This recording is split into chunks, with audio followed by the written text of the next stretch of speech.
Welcome to the Get Out There and Get Known podcast. Join Pam Perry, veteran PR strategist, Emmy award-winning producer and publisher of Speakers Magazine, who will show you how to crack the code in getting out there to get known. Each week, she either interviews her media friends, PR colleagues, or she just goes solo, offering you strategies on publicity, publishing, and platform building. So listen up to hear how to get booked on media places and on superstar stages. Now, here's your host, Pam Perry. Hey, well, welcome to Get Out There and Get Known podcast. We have Big Ced with us today. So let me just tell you a little bit about, I'm so excited to have him. He is a well-connected content producer and writer who has increased traffic and valuable content with every property he has been associated with. Big Ced is a co-founder and owner of the Industry Cosign and is celebrating more than 17 years of bringing you content from this valuable property. Known to be known for knowing and being known throughout the industry has always been an advantage he brings with him in whatever endeavor he's involved with. Chances are, if you don't know him, you know someone who does and wants to. The experience and charisma he brings with him always resonates with whoever he comes in contact with. He has created a strong community on the web that caters to all facets of entertainment industry. While some may know him for being an excellent journalist, he is truly known for always speaking his mind. Nevertheless, Big Ced is definitely an influential force in the world of entertainment. He is one of the things that I saw about him is said before social media, there was Big Ced, and he was the one that gathered people before social media, before social networking, which I thought was a really, really cool type of thing to tell you about. So with that, I'm going to bring up Big Ced. Hey there. Hi. Straight in my shirt. Welcome. Well, thank you for coming on Get Out There, Get Known. This has been a minute. I've been trying to get you on this show. Did I mention that he's one of the contributing writers and writes most of the stories on blackenterprise.com. You'll see his byline most times. And I don't know how long you've actually been doing that with Black Enterprise. Has it been a few years? It's been probably about 2 years. Well, this is my third time actually writing for them again, but the latest length of time has been the past 2 years. Wow. Okay. So yeah. So that's, and so your beat is, can you tell everybody who your beat is on BE? Basically sports, music, entertainment, but I also do daily stories and anything that's interesting because I get a lot of pitches. So, but it's basically music, sports, entertainment, and like I said, daily news. So walk us back into your career because you've been doing this for a while. You're a journalist by trade. So go to school for journalism. Always wanted to be a journalist. What was your inspiration for going into the field that you're going into? Well, the funny thing is that I've never taken a journalism class. What? And, what happened was I was always involved within music. Briefly, I was in a music video back in '87, MC Lights Paper Thin, and from there I took off. And I don't know if you know who Carew F. Daniels is, but he writes for the New York Daily News. Okay. At the time, he knew I knew a lot of rappers, entertainers, and he suggested I write for a small magazine named One Nut.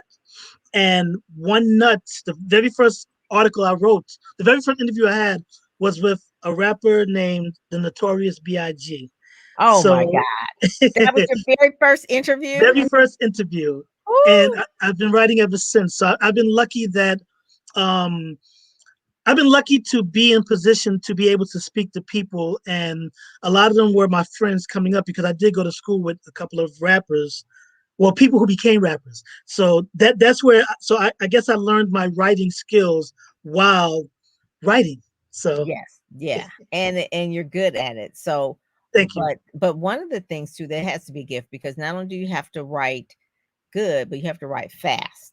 And so it's not like we said the daily stories on BE. It's like, okay, I got the information, have to, put it together in a very fast deadline. So let's go back to the emails. Okay. So you said I get a lot of pictures a day.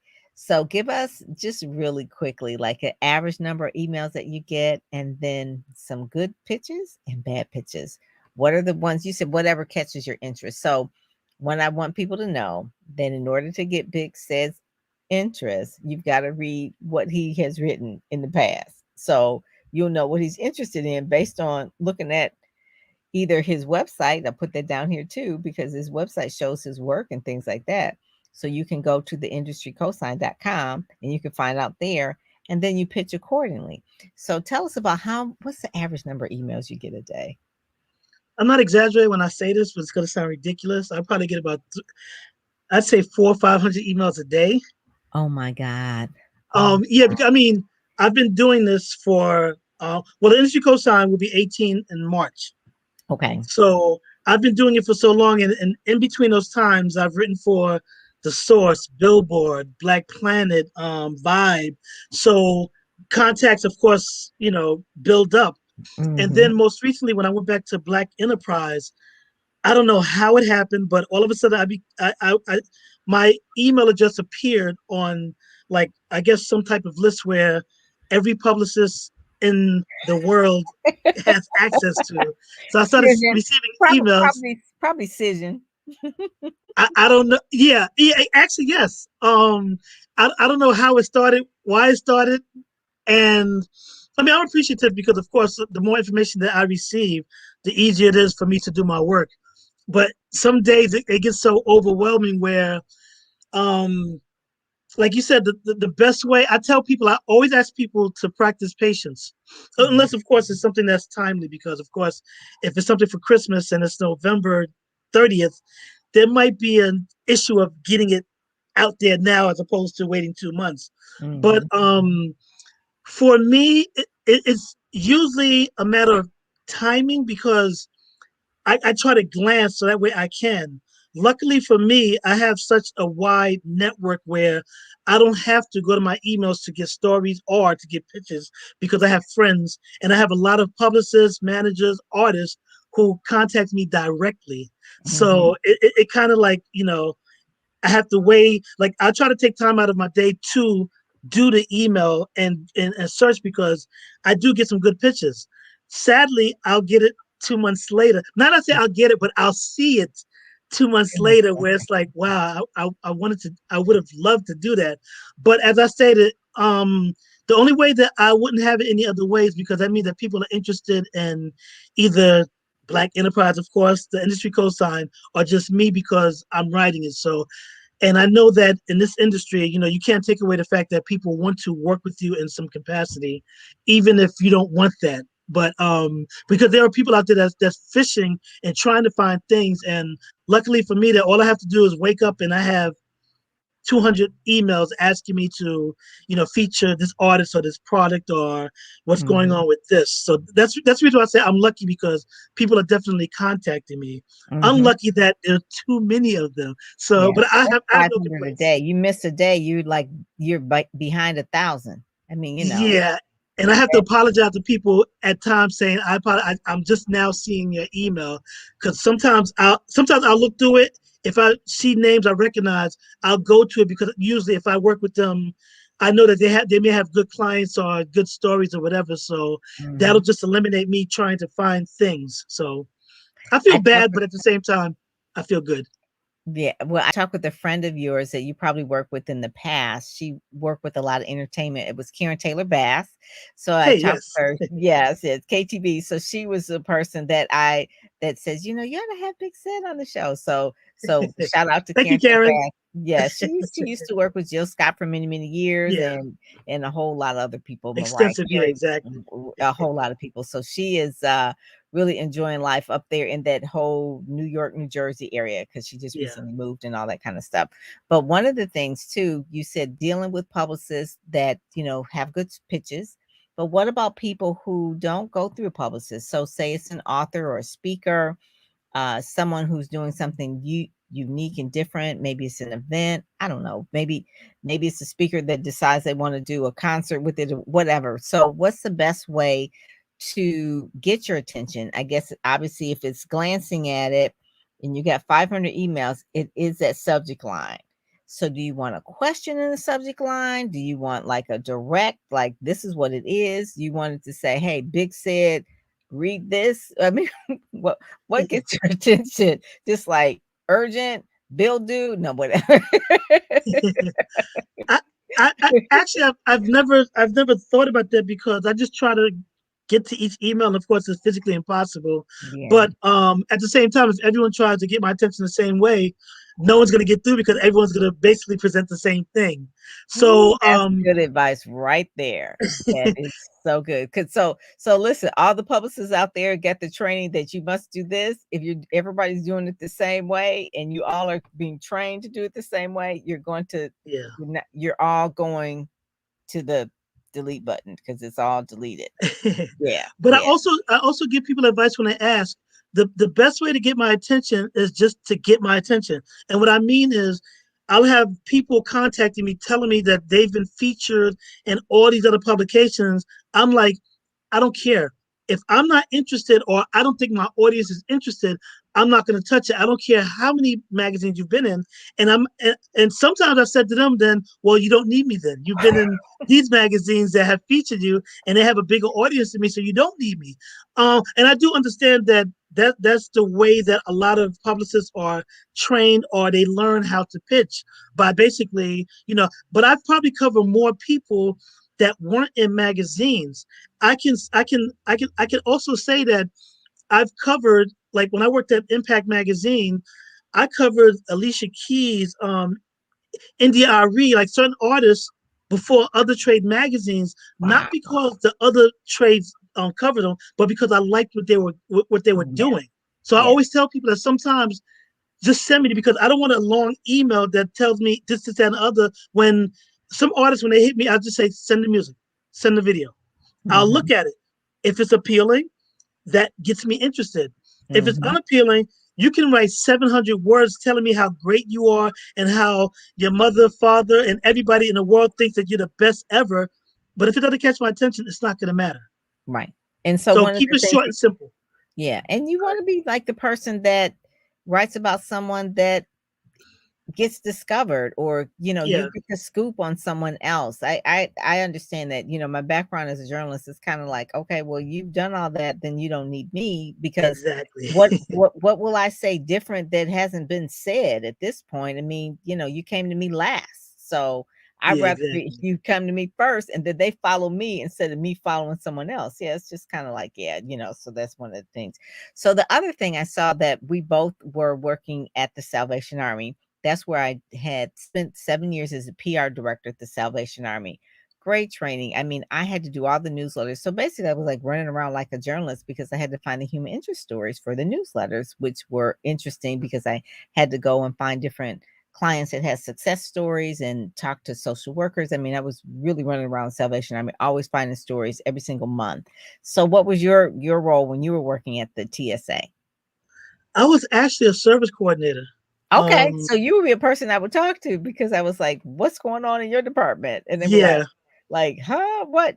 But it's where you find a lot of gems of stories there because yeah, if people don't realize Salvation Army has not just the human services aspect, but they also have drug rehabilitation, housing, obviously, food. If there's a hurricane, volcano, whatever, I mean, their disaster relief was yeah, always just like the whole thing, but that's really where I got a lot of my training about how to talk to different people about human interest stories, and then I would pitch them. Some of them, if they were really, really strong, I would pitch them out to the media, but most of the time it was just to let our donors know, yeah. what's going on with the salvation, what kind of work, what kind of work we're putting in for the money that they're giving, like what are the success stories. So one of the things, you have an advantage living in New York, so you always grew up in New York.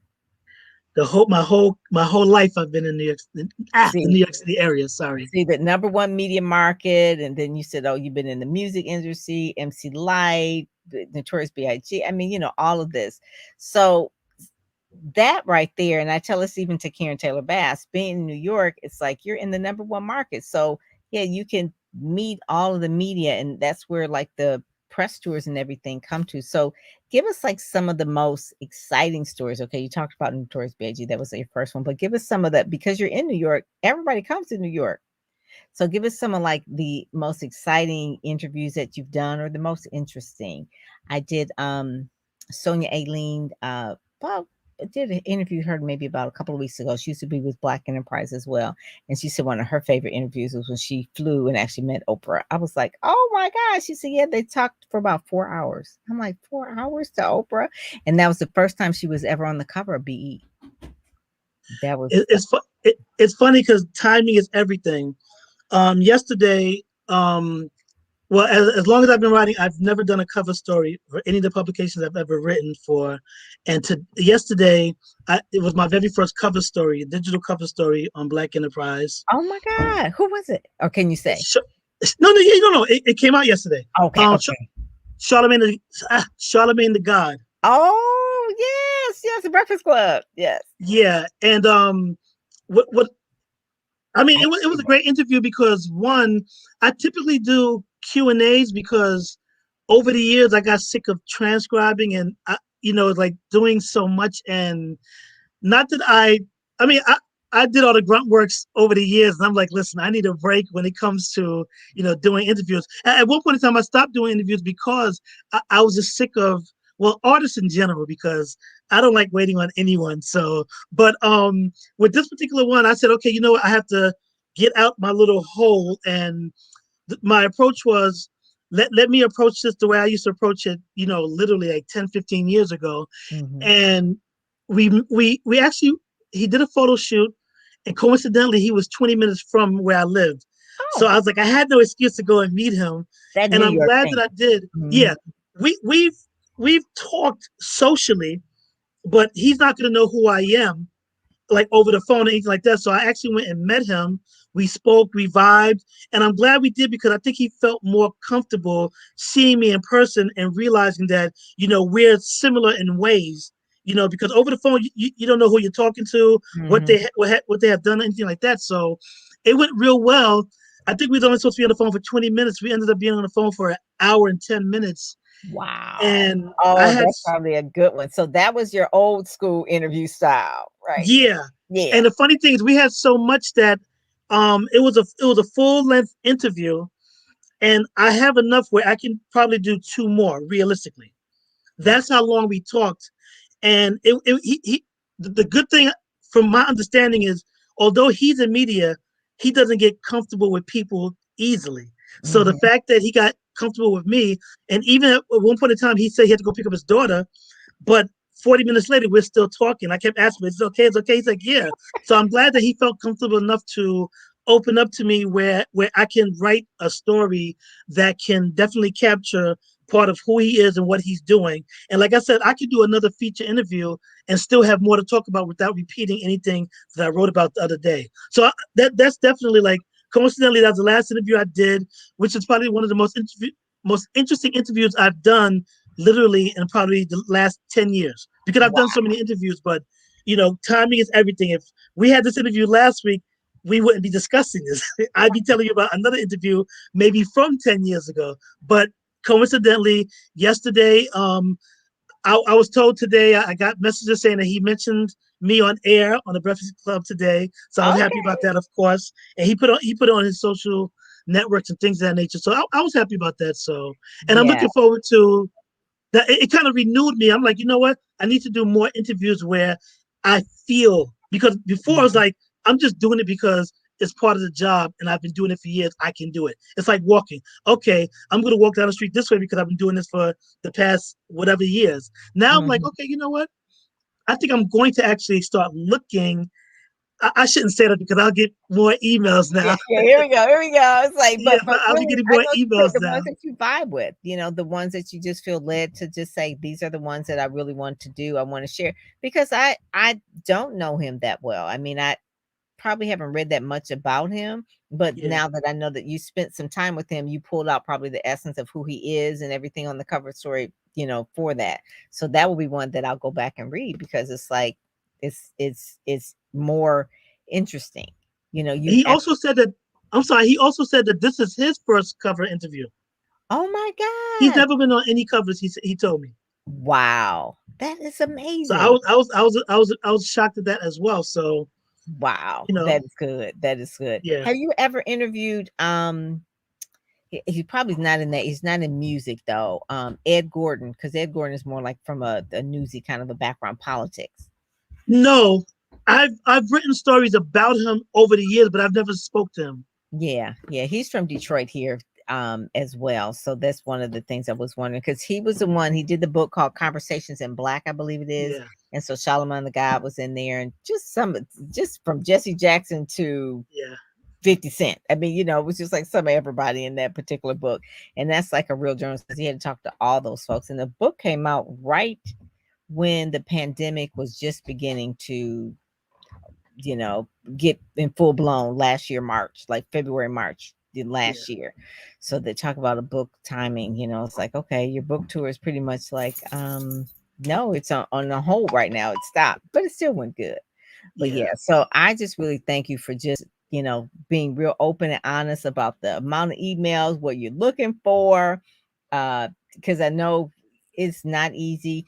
People who see your byline all the time just think it's glamorous and oh, he's just kind of like, but it's a lot of work. I yeah. mean, It every is. day it's a new story. And you got to make it interesting, not just for the audience, but also make it interesting for you.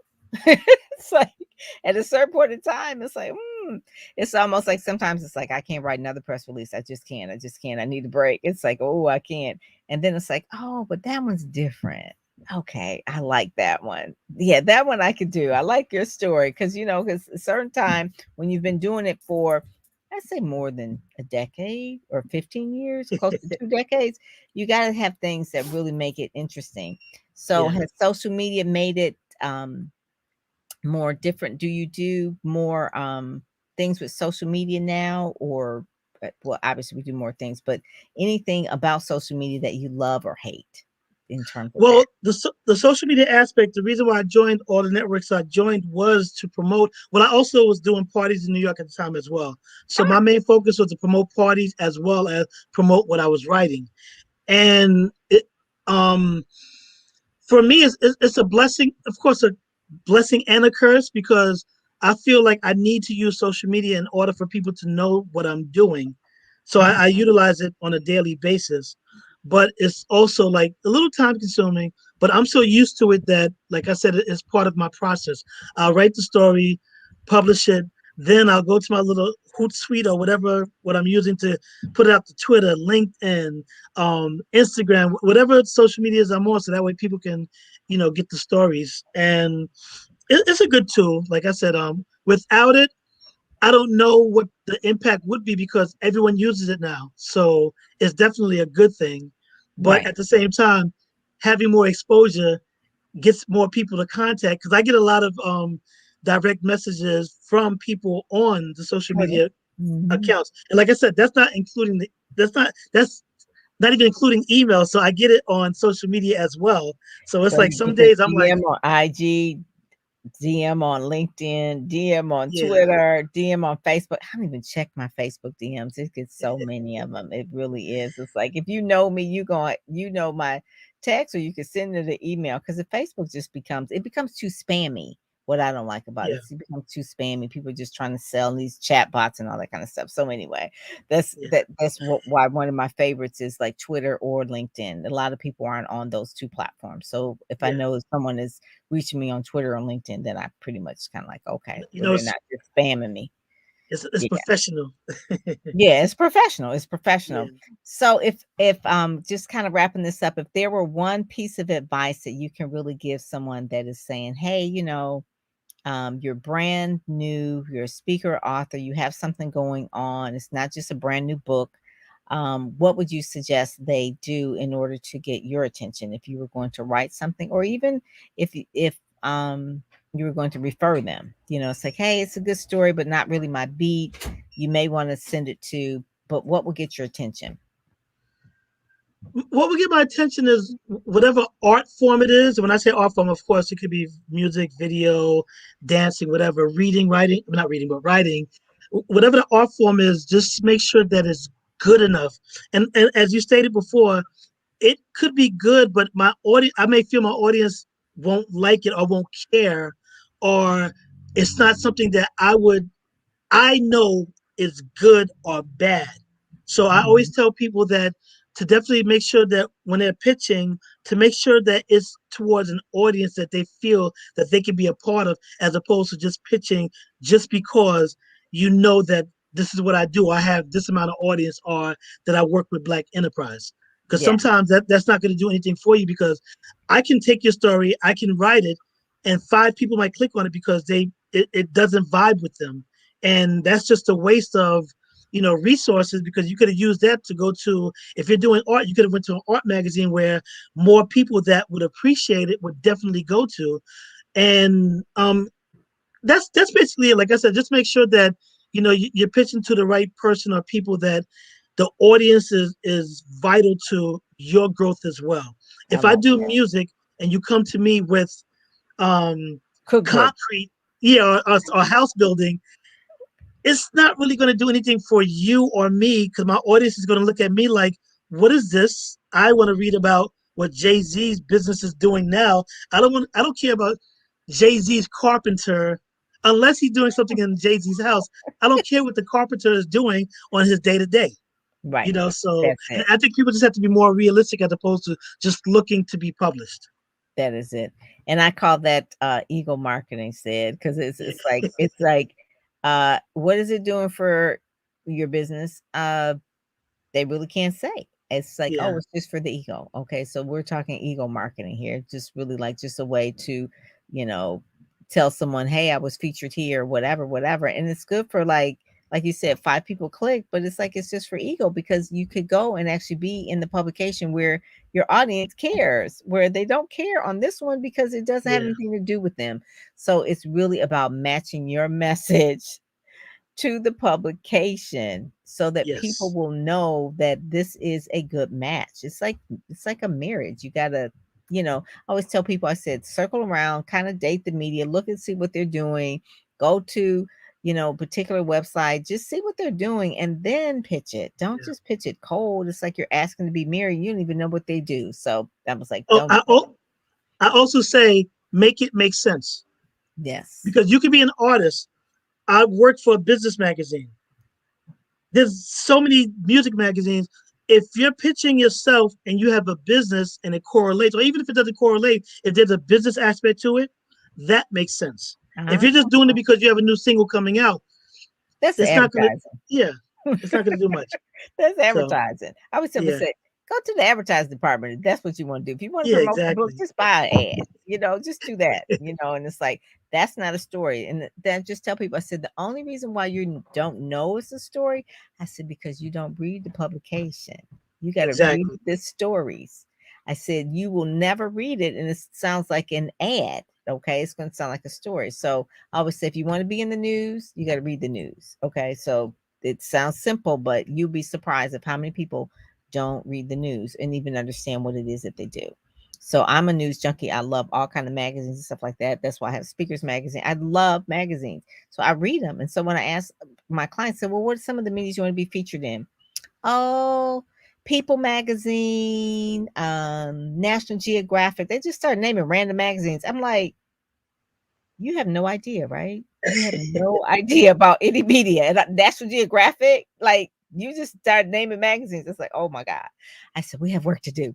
So Yeah. anyway, but thank you, Big Said. This has been really, really good. I want people to make sure that they follow you, retweet your stories, because that helps, and read your stories too. I'm gonna go read the one that you did the other day Thank you. on Solomon God. And so that way I can kind of like retweet that around and all that kind of stuff, because that matters. I want you to make sure your stories go to the top.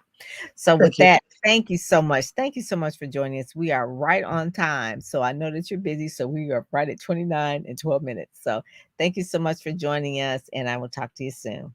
Thank you for having me, and you enjoy the rest of your evening. All right, you too. Thank you. You've been listening to the Get Out There and Get Known podcast, brought to you by PamPerryPR.com, where you'll get insider tips on how to build your platform, pitch the media, and promote yourself with confidence.